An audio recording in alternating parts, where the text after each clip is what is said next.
How to identify each other's needs in a conflict. In conflict, people argue over positions. I'm right, you're wrong, do this, do that. But beneath each person's position is some unmet need. And those needs are typically hidden. There's her need, there's his, and they're hidden from each other and even from themselves, perhaps. To manage conflict, look past the positions you see and focus on the needs you don't initially see.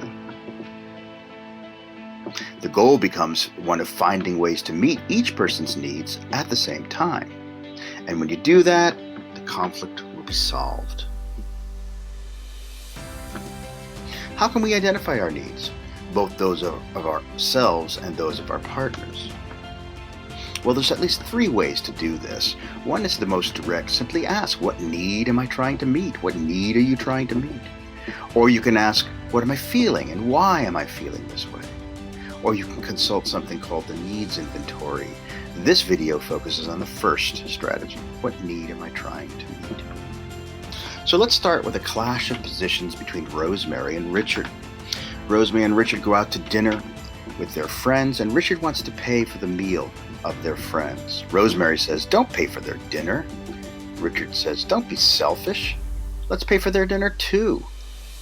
Well, we have a clash of positions here. You can't do both at the same time. Don't argue over positions. Instead, find the need that lies beneath the positions. What need does Rosemary have? What need does Richard have that motivates them to take these positions?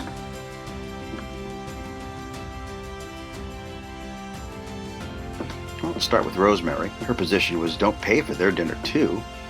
So we ask, what need is she trying to meet? Well, her need, I have a need to make sure we have enough money. That's what motivates her to take the position of not wanting to pay for the dinner of her friends. Now, we can state her need in different ways. I have a need to make sure we have enough money. I want us to be financially secure. I have a need to be frugal. So forth. Now, with Richard, we ask, what's his position? Don't be selfish. Let's pay for our friend's dinner. Well, what need is he trying to meet by taking that position? Well, we find out that his need is to acknowledge the anniversary of their friends. And that's what motivates him to want to pay for their dinner. Like with Rosemary, there's many ways to state Richard's need. I have a need to acknowledge their anniversary. I have a desire to be generous to our friends. I want to show our friends that we care about them, and so on and so forth. But the point is, once the needs are on the table, the question becomes, how can you meet both sets of needs at the same time? When you do that, the problem is solved. Now, here's another way to think of the same thing we're talking about. A need or a want or desire is like a problem that one is trying to solve. If a need is a kind of problem to be solved, the need is a problem, then a position is a kind of a solution to a problem.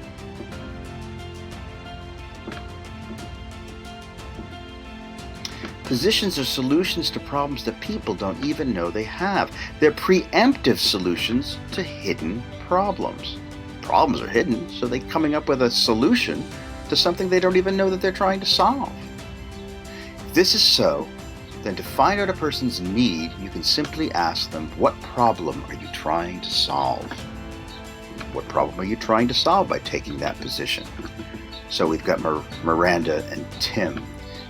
They are trying to deal with the question of where should we spend our vacation. Miranda says she wants to spend it in the woods. Tim wants to go to a vacation at the beach. Well, if each person's position is a solution to a problem, we can ask, what problem is Miranda trying to solve by taking a vacation in the woods?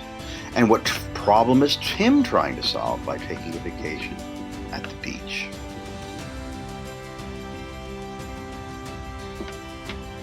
Well, Miranda's solution was let's vacation in the wood. What's her problem? What's the problem she's trying to solve? Well, we find out that the problem she's trying to solve is she wants to find a way to relax in the shade and be away from everything. That's the problem she's trying to solve. What's Tim's? He wants to vacation at the beach. So, what problem is he trying to solve? His problem, he wants to find a place where he can sunbathe and swim. That's why he wants to go to the beach. And again, that we can simply identify needs by asking, why are you taking this position? What needs are you trying to meet? What problems are you trying to solve? One way to say this is, why would you rather go to the beach than the woods? What needs do you have that would be satisfied more by going to the beach? What problem are you solving by going to the beach? So to identify needs, just ask. That's the first strategy. Another way to identify your needs is to reflect on what you're feeling, and that's something we'll talk about in the next video.